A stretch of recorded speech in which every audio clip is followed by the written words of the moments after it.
Mieux travailler ensemble avec sens, épanouissement et performance. J'ai envie de vous faire découvrir ce que j'ai la chance de voir tous les jours, des initiatives créatives, des personnes engagées. Bonjour Aude. Bonjour Amélie. Je suis ravie de t'accueillir sur ce podcast pour échanger sur le mieux travailler ensemble. Est-ce que, avant de démarrer, tu pourrais peut-être te présenter ?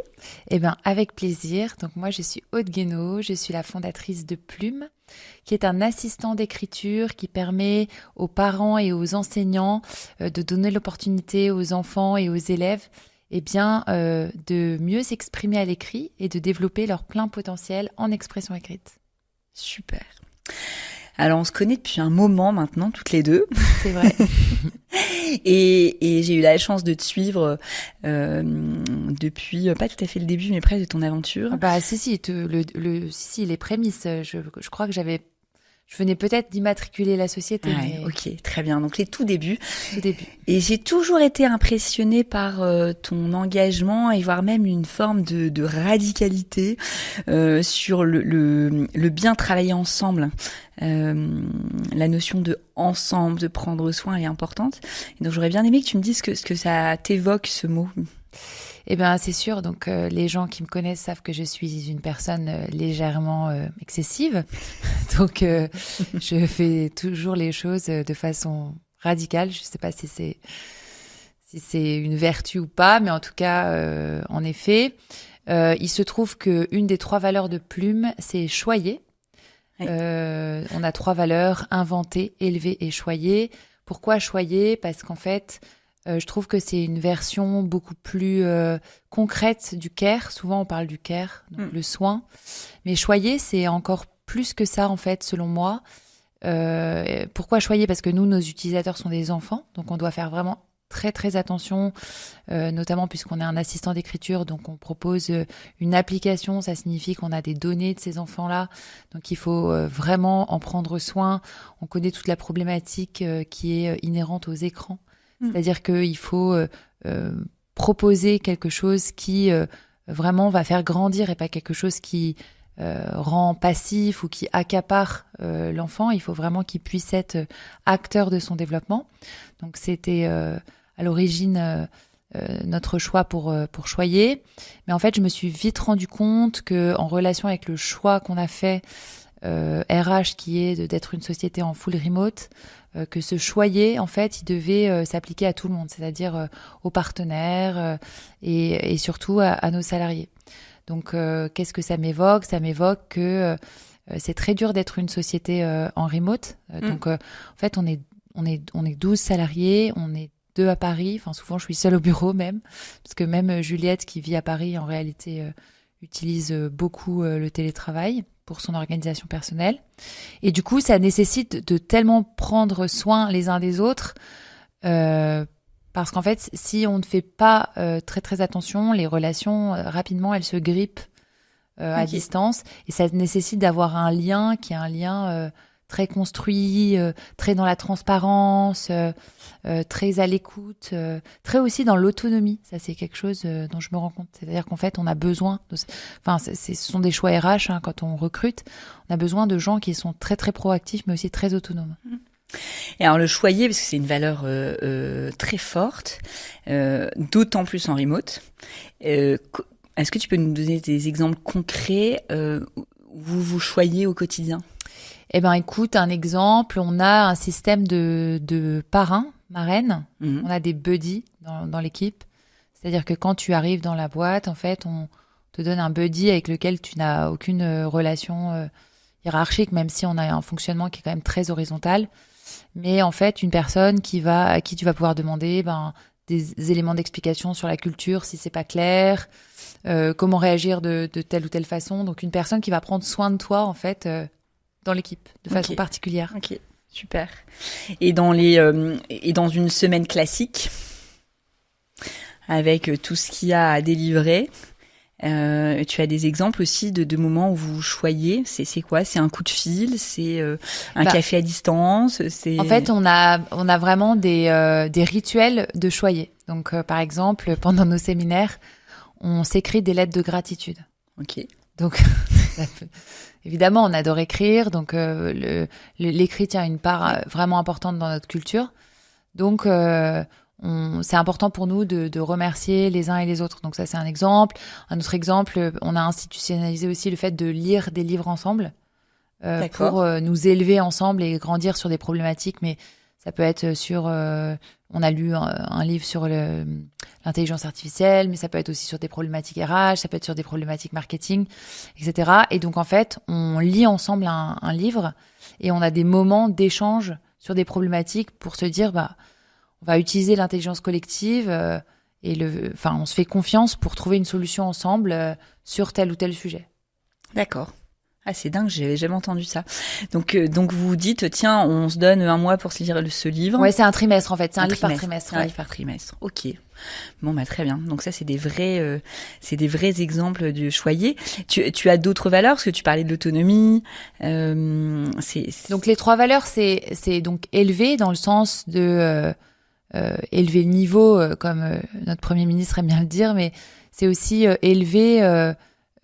S'élever soi-même, c'est-à-dire grandir grâce à l'organisation Plume. La deuxième, c'est inventer, parce que initialement on faisait inventer des histoires, donc maintenant on fait encore bien plus d'autres choses, mais inventer dans le sens de innover en fait, trouver des solutions créatives, inventer des solutions. Mais innover, c'est pas forcément la nouveauté, ça peut être mettre en place quelque chose de nouveau tout simplement, mais nouveau dans l'organisation qui existe quelque part ailleurs. Par exemple, on avait lu le livre de Alan, du CEO d'Alan, et ils ont un rituel de mise au travail chaque semaine qui s'appelle les HPFO, Highlights, Fire, Progress et Objectif. Et en fait, on a adopté cette routine et on s'est dit qu'en effet, c'était une bonne façon de lancer la semaine. Donc, tu vois, ça, c'est un exemple de inventer, élever, c'est-à-dire s'inspirer des autres pour faire grandir notre organisation. Très bien. Donc, vous avez mis ça en place toutes les semaines pour mieux travailler ensemble. Okay. Exactement. Et tu as des exemples de ce que ça a apporté, c'est-à-dire que le fait d'avoir mis en place ce rituel, qu'est-ce que ça a changé dans votre quotidien ? En fait, donc on travaille avec la méthodologie OKR. Ça permet de tous se réaligner sur nos problématiques. Et donc, en fait, on voit tout de suite s'il y a eu un loupé, par exemple, en termes de communication. Si quelqu'un manque une information. Moi-même, tu vois, cette semaine, j'ai dit, mais en fait, j'ai l'impression que sur la roadmap produit, le sujet qu'on avait évoqué par rapport à un de nos concours d'écriture qui s'appelle Les Petits Molières, j'ai l'impression que, en fait, il est pas du tout dans la roadmap. Est-ce que c'est normal? Enfin, et en fait, l'équipe produit m'a dit, mais si, mais c'est juste qu'en fait, on avait surévalué le travail que ça nécessitait. Et en réalité, on a besoin que de 2 semaines. Donc, en fait, ça va intervenir beaucoup plus tard dans le trimestre.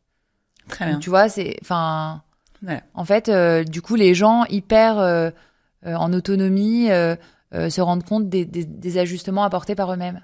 Ça, je trouve ça vraiment intéressant. Mais, en effet, le sujet de l'autonomie, on a raté 2 recrutements l'an dernier. C'était vraiment des moments où on s'est dit, en fait, il faut qu'on fasse une autocritique parce que en fait, rater 2 recrutements, ça coûte de l'argent, ça fait perdre du temps à tout le monde. On n'a pas réussi, certains de nos objectifs, on les a pas réussi de ce fait-là. Et en fait, la raison pour laquelle on n'a pas réussi ces recrutements, c'est que c'était des personnes, très bien, mais dans notre culture, si tu veux, c'était des personnes qui n'étaient pas en capacité de lever le doigt s'il y avait un problème. Tu vois ? Et c'est ni bien ni mal en soi, c'est juste que c'est une compétence dont nous, on a besoin. On sait que si la personne n'est pas en capacité de le faire de façon proactive, c'est très dur pour nous de l'identifier parce qu'en fait, on est à distance. Donc, vous êtes à distance, ça va très vite, j'imagine, dans une start-up. Et donc, très bien.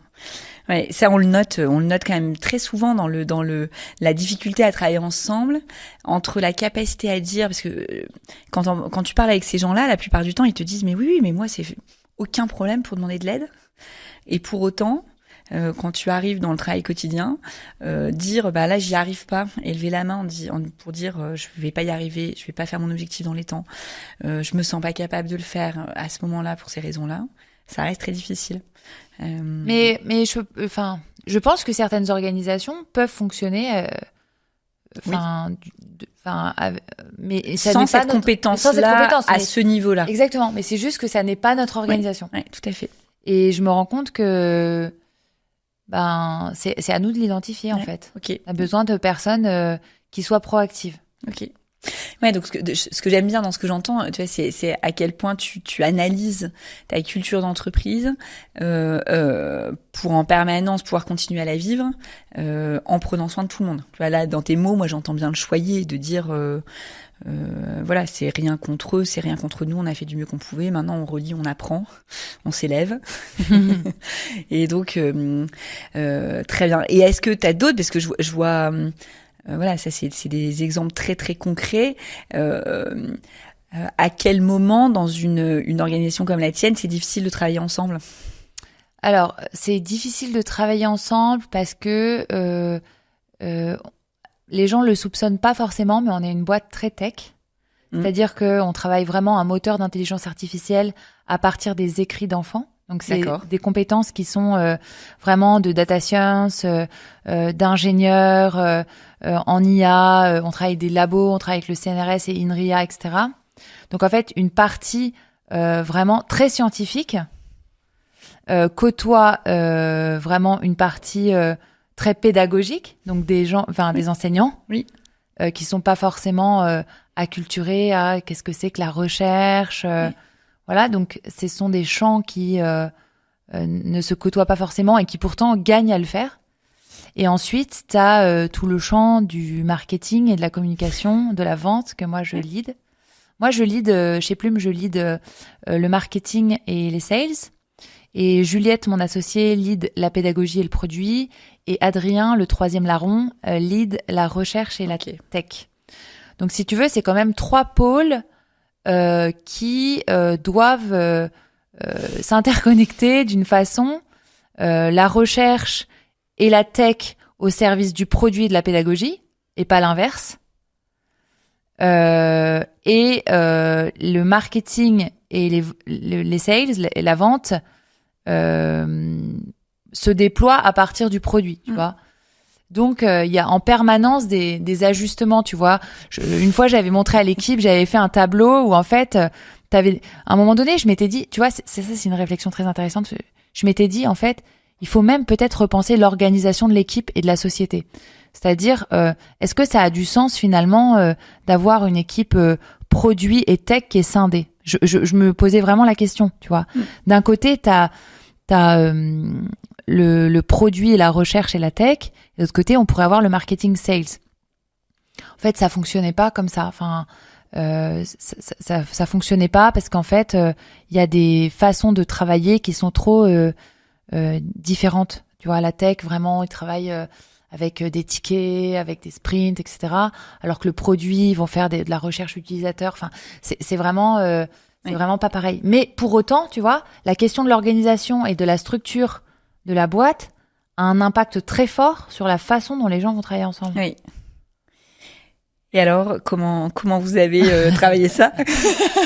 En fait, au bout d'un moment, ça m'a préoccupé assez longtemps, cette question. J'ai fait des schémas, etc. Et pour finir, on a fait 3 pôles, donc les 3 pôles que je t'ai décrits.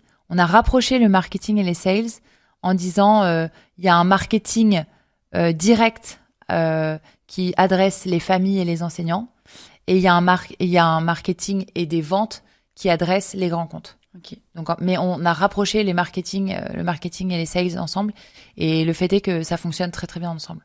D'accord, très bien. Ouais, donc c'est cette interconnexion des services qui est pas évidente. Et est-ce que tu as des bonnes pratiques? Parce que je vois que tu es beaucoup en je teste, j'apprends, j'analyse, je réapprends.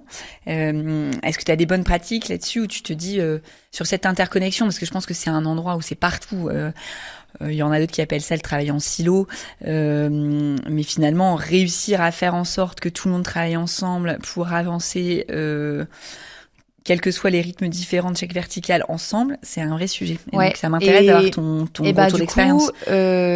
Alors déjà, en effet, je me questionne beaucoup parce que n'étant pas native n'étant pas une chef d'entreprise native, puisqu'avant, comme tu le sais, j'étais professeure de lettres modernes. C'est vrai que on avance en marchant. Donc, il faut inventer, créer et puis faire preuve d'humilité, quoi. Enfin, ça, c'est à mon avis important. Du coup, ce qu'on a mis en place, c'est la négociation au sein de l'équipe des objectifs.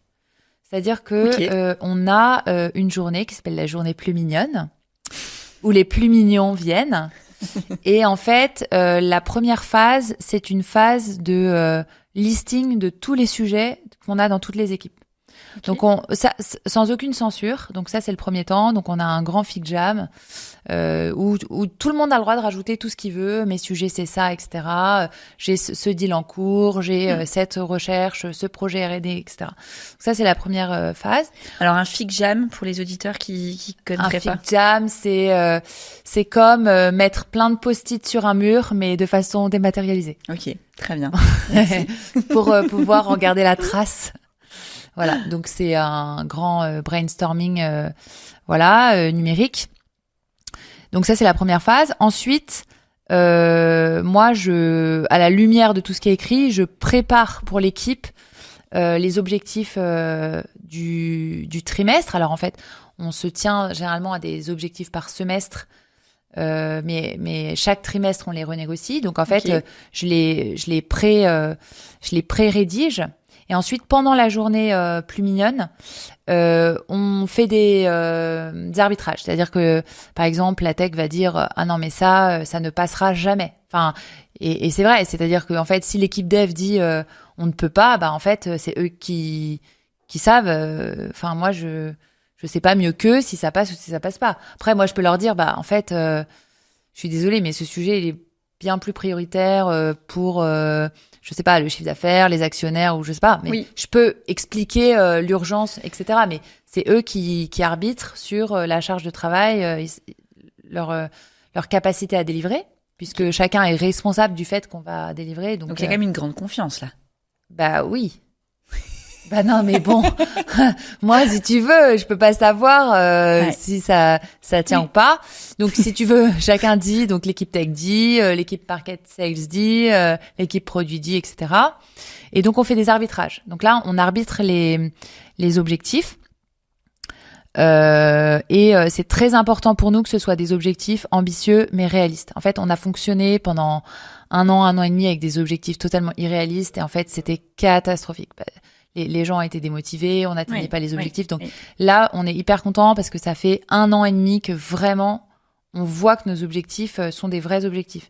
Et je suis sereine sur le fait que quand j'annonce un objectif, si l'équipe le valide, je sais que entre 70 et 100%, enfin, on va l'atteindre au moins à 70%. Tu te sens beaucoup plus sereine sur la capacité à atteindre l'objectif. Exactement. Okay. C'est les c'est les objectifs de Google, c'est-à-dire que c'est atteint à partir de 70%. Donc voilà. Et ensuite, pendant le séminaire, on a une pratique opérationnelle, c'est-à-dire que maintenant que les objectifs sont fixés, en fait, on va faire une déclinaison opérationnelle d'action. Donc en fait, là, les gens repartent avec une feuille de route opérationnelle. Et là encore, on se rend compte si ça passe ou pas. C'est-à-dire qu'en fait, les choix qui ont été faits par la tech ont un impact sur le produit, ont un impact sur la vente marketing sales, ont un impact, etc. Et donc une fois que tout a été listé, a été déplié, etc., détaillé, ben là, il y a encore des arbitrages. Parce qu'on se rend compte que peut-être qu'il y a trop. En fait, non, il n'y a pas assez, etc. Ok. Donc c'est en 3 temps, si tu veux. Ok. Donc c'est très intéressant à entendre parce que je pense que toi t'es dedans, tu réalises pas, mais en fait tu vois, le fait de se dire déjà on ajuste et donc c'est pas toi dirigeante avec tes actionnaires dans ton conseil qui vient fixer des objectifs qui te ferait plaisir d'atteindre. Certains objectifs me feraient vraiment très plaisir. On est d'accord. Tu les pré-rédiges quand même. Donc j'imagine que toi tu viens poser quand même une intention. Il y a une intention, une ambition. Il y a un plan stratégique, c'est-à-dire qu'en fait, le plan stratégique est très ouvert sur notre Notion puisqu'on travaille sur Notion. En fait, le plan stratégique avec les objectifs à 3 ans sont posés où en fait tout le monde sait quelle est notre intention. Voilà. Les gens connaissent la tendance. Oui, exactement. Donc ils savent quel col vous avez à monter. Maintenant, le premier refuge, voilà, ça c'est eux qui te disent. Mais on n'est jamais à l'abri, tu vois. d'un client, tu vois, ça nous est arrivé de changer les plans au cours du trimestre parce qu'en fait, l'équipe sales signe un gros deal. Bon, bah, il faut changer, quoi. Non, mais, tu vois. Ok. Donc, réunion avec les sales. Ouais, exactement. Ok. Et là, ce qui nous arrive aussi, ça fait à chaque fois rire. Je sais pas si c'est le mot, mais en fait, quand l'équipe sales arrive en disant vous allez pas être content, mais j'ai signé. Et là, on se dit oh non, il va falloir tout reprendre. Mais bon, c'est une excellente nouvelle. Voilà, c'est des bonnes nouvelles, mais qui chamboulent les plans. Ça peut chambouler les plans, oui. Donc là, ça veut dire que toi, tu fais une journée par trimestre avec toute ton équipe. Oui. Pour coordonner. Exactement. Génial. Ok. Bon. Une journée de préparation du séminaire, du pluminaire, et le pluminaire, c'est 3 jours. D'accord. Ouais. Et le pluminaire, c'est quoi? Tous les trimestres, donc. Ah oui, c'est 3 jours tous les trimestres. Ouais, exactement. Bah, comme bien. on est en remote, si tu veux, on essaye vraiment de se voir tous les trimestres 3 jours. Très bien. Et donc, c'est pendant ces 3 jours, qu'est-ce que vous faites? Je peux pas tout te dire, mais dans ce que tu peux me dire, dans l'intention des moments, j'imagine. Eh ben oui, non, c'est en plus c'est assez ritualisé, si tu veux. Donc il y a donc évidemment l'ajustement des OKR. Oui. On avait trois objectifs, on est passé à 2 parce qu'en fait on se dit less is more, quoi. Donc on est passé à 2 objectifs, un objectif qui touche le revenu, un objectif qui touche le produit. C'est vraiment notre focus. Depuis qu'on a mis une grosse priorité sur le développement du marché scolaire. Donc voilà. Ce qu'on fait, donc le premier jour, moi je montre les revenus en toute transparence, ce qu'on a dépensé, ce qu'on a gagné. Déjà, alors il faut dire que toutes les semaines, j'envoie le revenu qui a été généré à tous les employés pour dire toutes les semaines, je dis on est dans les objectifs ou pas les objectifs. Ok. Toutes les semaines, le dimanche soir ou si j'ai pas eu le temps, le lundi matin. Et d'ailleurs, une fois j'ai oublié et on m'a dit bah t'as pas envoyé le mail. Il était resté dans mes brouillons. D'accord. Donc ça c'est le rituel, il est attendu. Et ça c'est chouette, je trouve que les gens se veuillent savoir si on est dans les objectifs ou pas, c'est une excellente chose. Donc voilà, donc le premier jour je monte les chiffres, je montre les comptes, etc. Souvent on a des ateliers utilisateurs, c'est-à-dire qu'on fait venir des utilisateurs. On a l'atelier avec le livre. Le deuxième jour, on fait les OKR et le soir, un concours cuisine. D'accord. Voilà. Et le troisième jour, il y a souvent donc la relecture et ce qu'on aime bien faire tout au long du pluminaire, c'est un défi d'équipe. Ça, c'est le choyer aussi. Et le fait de travailler ensemble, c'est-à-dire que le défi d'équipe, c'est qu'est-ce que c'est la fonctionnalité qu'on peut exécuter le plus vite possible qui aurait le plus d'impact pour nous et nos utilisateurs en un temps restreint. Génial. Voilà, donc ça, c'est une chose qu'on fait. Et donc, on fait toujours ça pendant ces 3 jours. Il y a toujours ces grosses étapes-là. Ouais, donc, c'est très ritualisé, comme ça, tout le monde sait ce qui se... Et alors, les gens aiment, les gens râlent, le fait que ce soit toujours la même chose? Non, et puis, en fait, si tu veux, on fait donc le défi d'équipe. Chacun prend le ownership de ce défi d'équipe. C'est-à-dire que ça a été longtemps le CTO. Cette fois-ci, c'était moi, mais la fois d'avant, c'était Juliette. Enfin, ça tourne. Ça peut être des défis d'équipe vraiment sur des choses très différentes.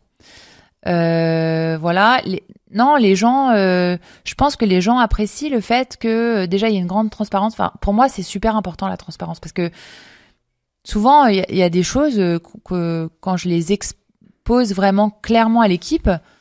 En fait, on me propose des solutions auxquelles j'avais pas du tout pensé et qui sont pleines de bon sens.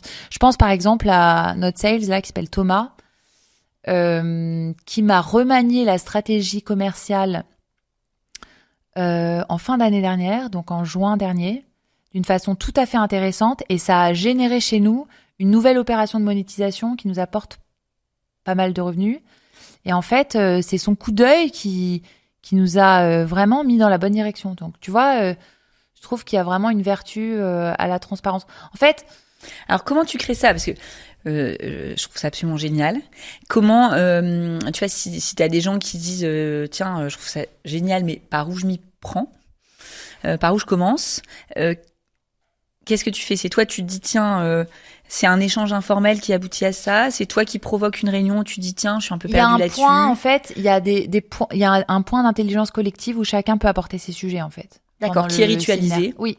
Et c'est pendant le séminaire. Voilà, c'est pendant le séminaire. Ok. En fait, il y a une liste de sujets. À la fin de la journée plus mignonne, on dit voilà la liste des sujets qu'on doit vraiment évoquer pendant le séminaire. Très bien. Il y a des sujets qui tombent de même parce qu'on a trouvé des solutions. Il y a des sujets où on se dit en fait on peut pas les traiter. Pas maintenant, c'est pas le moment. Ok. Ouais. Très bien. Donc il y a des arbitrages. Il y a des arbitrages. Ok. Donc j'entends beaucoup de transparence, beaucoup de travail ensemble, des arbitrages, et puis on reste pas en surface, c'est-à-dire qu'on parle de stratégie, mais on va vérifier qu'opérationnellement ça roule, on remonte, on regarde si ça... Ça implique, tu vois, je me posais un peu la question lors du dernier séminaire, ça implique que des gens, par exemple, qui sont au design ou au produit, se disent, oui, ça peut être ma partie de donner mon avis sur la stratégie. Tu vois, ça c'est pas évident, même des personnes, par exemple, juniors. Mais je trouve que c'est important, en fait. C'est important parce que si t'es, je sais pas, product designer junior, si l'inflexion, c'est une inflexion R&D, on a une grosse inflexion R&D là, ça a des répercussions sur ton travail, en fait. Enfin, où que tu sois dans la chaîne de valeur, ça a des répercussions.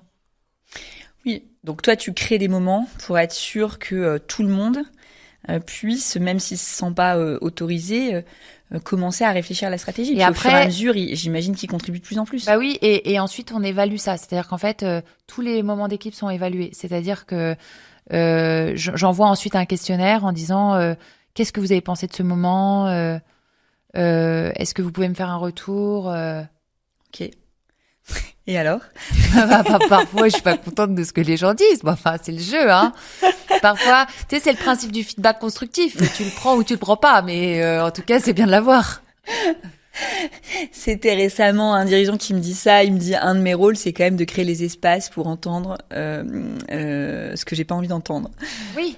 Ça en fait tu partie. vois, moi, quand j'ai ma review, donc c'est Juliette qui me fait ma review mensuelle ou trimestrielle. Donc, elle demande à l'équipe de faire des feedbacks sur moi, tu vois. Donc, tu peux te dire, c'est quand même, quand tu viens d'arriver dans une équipe, c'est quand même pas évident de faire un retour sur le ou la CEO. En effet, tu vois. Mais en fait, les gens le font. Et parfois, je dis à Juliette, ça, c'est vrai, en fait. Je suis d'accord que là, j'ai pas bien géré ce truc. Ou parfois, je dis, non, ça, je le prends pas. C'est qu'en fait, la personne, elle a pas le regard sur l'entièreté de la situation.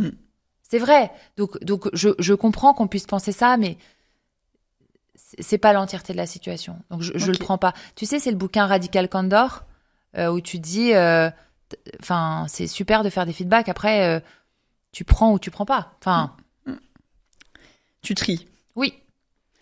Oui. Alors tout feedback se prend, mais par contre il s'analyse. Et c'est vrai qu'il s'analyse et après tu réagis différemment.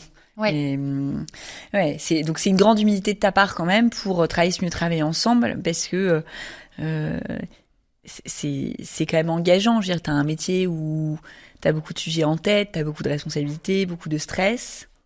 Et qu'est-ce qui fait qu'à un moment t'acceptes quand même qu'on te fasse des retours en disant bah là, c'était peut-être pas assez. Je sais pas. Honnêtement, je vois pas les choses comme ça. Je me dis. On est quand même dans une boîte où on est tous là pour quand même une raison de passion. Enfin, tu vois, je pense qu'on est tous alignés sur le fait que, chez Plume en tout cas, l'éducation, c'est important et que nos utilisateurs réussissent, c'est important. Donc, je trouve que partant de ce fait-là, je suis assez certaine du fait que les gens font un feedback dans cette perspective, tu vois, pas d'une façon qui soit attaquante. Oui, c'est une évidence pour toi de considérer que la relation interpersonnelle fait partie du job ensemble, en fait. Oui. Tu le traites, en fait, quand je t'écoute, je trouve que tu le traites à hauteur égale de la dimension business et stratégique. Oui, oui, tout à fait. Okay. Parce que peut-être que si on était dans un autre domaine, ce serait différent, tu vois. Je trouve que les gens qui travaillent sur ce sujet sont des gens généreux, enfin, tu vois. Donc, je me dis, enfin, ça va de soi. Toi, tu penses qu'il y a d'autres environnements économiques où peut-être c'est pas possible de le vivre comme ça? Je sais pas, mais en tout cas, je me pose pas la question. Mais je trouve que si tu veux, dans notre boîte, les gens sont tous là pour. Et d'ailleurs, c'est marrant parce que quand on voit le profil de nos salariés, t'as beaucoup de gens qui sont en reconversion. Tu vois, notre CTO, il pourrait être payé, je pense, peut-être 2 fois plus ailleurs. Mais il le fait parce que ça a du sens pour lui et qu'en fait, il veut travailler sur ce type de projet. Je pense à lui, je pense à un des devs là qu'on a recruté, c'est le même cas. Voilà, on a des profs en reconversion chez Plume, etc. C'est des gens en fait qui sont animés par quelque chose qui est de l'ordre de, tu vois, de l'engagement. Oui. Donc, ils adhèrent au projet en fait. Exactement. Ils sont engagés au projet. Exactement. Donc, j'imagine que ça, tu le retrouves dans beaucoup de secteurs. Mais... Moi, j'ai la ferme conviction que ça peut être dans tout secteur parce que tout métier a du sens, quel qu'il soit. Par contre, je pense que tous les CEO ne portent pas des projets engagés. Et donc, tu peux pas t'engager pour un projet qui n'est pas engagé. Oui, voilà. T'adhères à un projet engagé. Et donc... Voilà, tu vois, parfois, je parle avec des gens... et ils m'expliquent ce qu'ils font. Alors parfois je comprends pas ce qu'ils font et je me dis waouh, si je travaillais pour cette personne, ça serait difficile pour moi de me projeter parce que je suis pas sûre de comprendre la portée du travail que je fournirais, tu vois. Oui. C'est intéressant parce que c'est vrai que tu vois, mais c'est tout le sens. C'est important. La portée du travail que je fournis. Oui. Je pense que j'aime beaucoup les mots que tu poses là parce que en tout cas, moi, je suis convaincue que sociétalement, il y a une forme de responsabilité du dirigeant ou du monde économique de se dire, mais quelle est la portée du travail que chacune des personnes qui travaillent fournit? Parce que comment tu veux travailler si tu sais pas à quoi ça sert? Non, mais c'est ça. Et tu vois, ça questionne beaucoup sur... Alors, je pense qu'on a tous eu le cours de philo quand on était en terminale sur le travail, l'étymologie horrible de tripalium, etc. La torture et tout, bon, ok. Mais si vraiment on veut se mettre dans quelque chose qui certes nous rémunère, donc notre travail nous rémunère, mais surtout nous apporte quelque chose, il faut bien qu'on tire quelque chose de l'ordre de l'épanouissement dans notre travail. Donc, ça peut être les relations, ça peut être... voilà l'impact de la mission, ça peut être des connaissances, ça peut être de la formation, tu vois. Je sais que moi, une des choses qui m'apporte beaucoup chez Plume, c'est le travail avec le monde de la recherche. C'est-à-dire que je rencontre des gens que j'aurais jamais eu l'opportunité de rencontrer sinon. Et en fait, je rencontre des personnes mais qui sont incroyables. Tu vois, et ça, je trouve que c'est vraiment incroyable. Ça t'enrichit en fait. Je vois très bien. Et comment tu le fais vivre au quotidien avec tes équipes? Toi, t'as réussi à aller chercher ça, à te nourrir de ça. Comment tu fais pour que voilà une personne qui arrive chez toi, au bout d'un moment, voilà, est-ce que déjà c'est dès le début? Est-ce que c'est dans les entretiens? J'ai l'impression que t'as des entretiens assez fréquents. Ouais. Alors on a un système de review qui est mensuel. Donc tous les mois on fait des reviews. Alors là, récemment, je me demandais si c'était pas un peu trop, quoi, parce qu'en fait, j'avais l'impression que ça revenait tout le temps. Mais je trouve que ça reste un moment assez important. Tu vois, là, j'étais très préoccupée parce qu'on a des gros enjeux business. Et en fait, je me suis rendu compte que pour une de nos salariés, j'ai fait l'entretien, mais j'étais pas super disponible. Donc, je lui ai réécrit après. Je lui ai dit, écoute, je suis désolée, j'étais un peu préoccupée pendant ton entretien. Donc, en fait, peut-être que tu as pas senti une grande disponibilité de ma part, c'est complètement possible parce que j'étais vraiment préoccupée. On devait refaire un budget qu'on devait rendre au ministère et tout, et donc vraiment je me demandais si j'avais posé des bonnes options et si j'avais eu raison. Et elle m'a dit non mais t'inquiète pas, c'est ok. Bon, très bien, si c'est ok. Mais tu vois, je trouve que ça crée aussi la proximité. Donc cet entretien, il commence toujours de la façon suivante, c'est est-ce que tu as un feedback à me faire sur notre relation, tu vois. Donc on fait ça donc tous les trimestres, tous les mois, tous les trimestres, évidemment tous les ans parce que c'est obligatoire. Donc ça se formalise de cette façon. Ensuite, on a un processus d'onboarding qui est assez codifié. Où quand les gens arrivent, ils doivent faire au bout d'une semaine, ils ont un rapport d'étonnement qu'ils doivent présenter. Et ensuite, donc nous, notre politique, c'est de vite valider les gens ou vite leur dire que ça va pas le faire.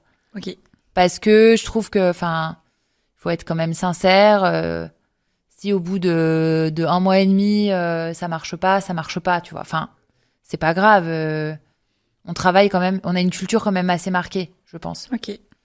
Donc voilà. Donc c'est vrai qu'on a beaucoup rédigé ce genre de choses. Et alors j'aurais bien aimé, tu vois, parce que c'est passionnant. Je trouve que tout ce que tu mets en place, en plus c'est très très concret.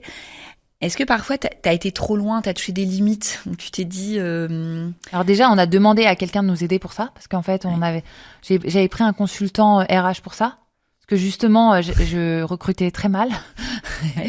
Donc Kevin, si tu m'entends, je parle de toi. Donc Kevin nous a beaucoup aidé. C'était le DRH de Germinal, qui était une boîte de market dont je connais le CEO, qui est un pote que j'aime beaucoup, Greg.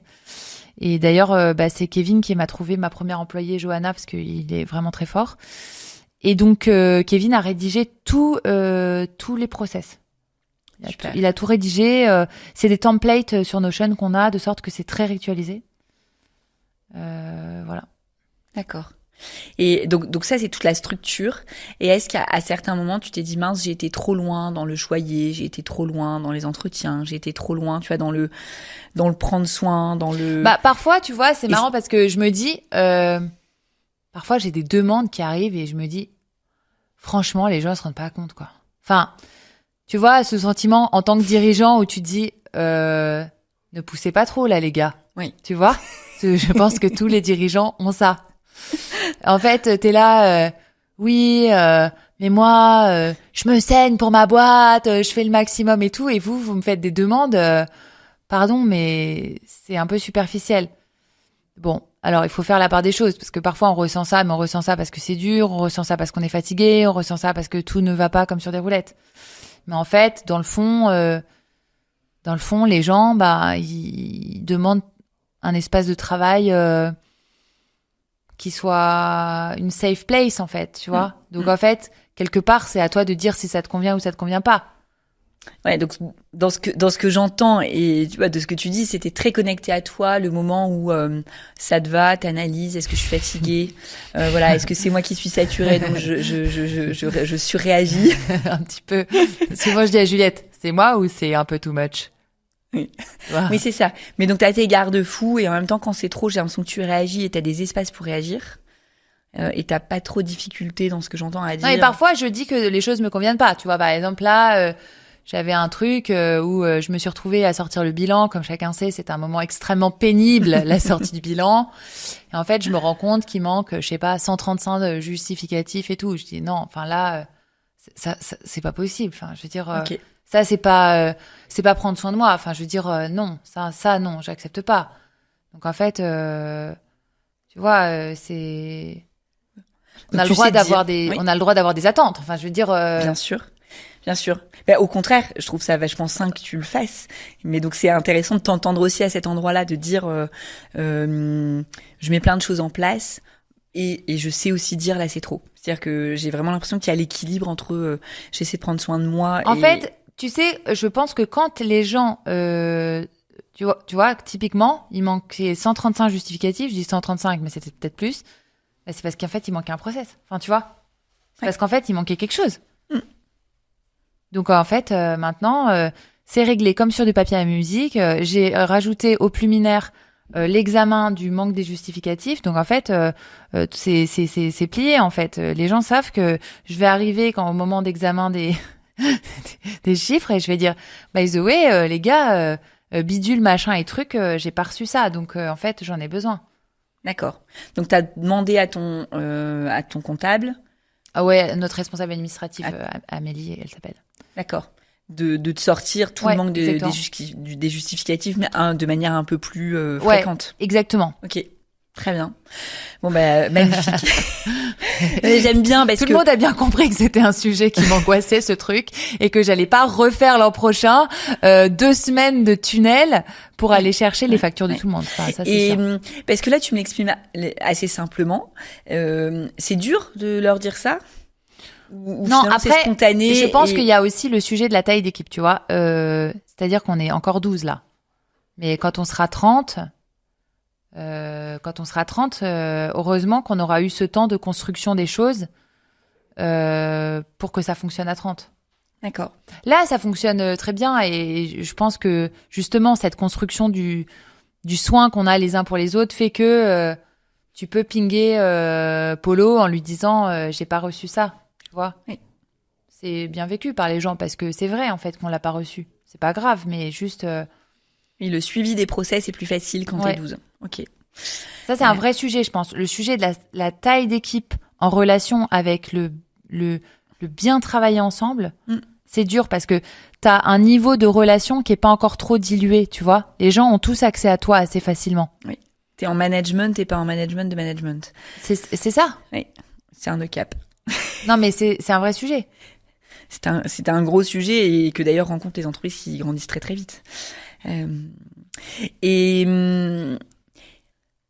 fort là de ce moment un peu d'analyse de ces pratiques, est-ce que tu aurais envie de partager soit quelque chose qui toi te tient à cœur et te guide, ou alors une bonne pratique, voilà, est-ce que tu aurais envie de conclure avec un tips, une synthèse, une phrase, un mot?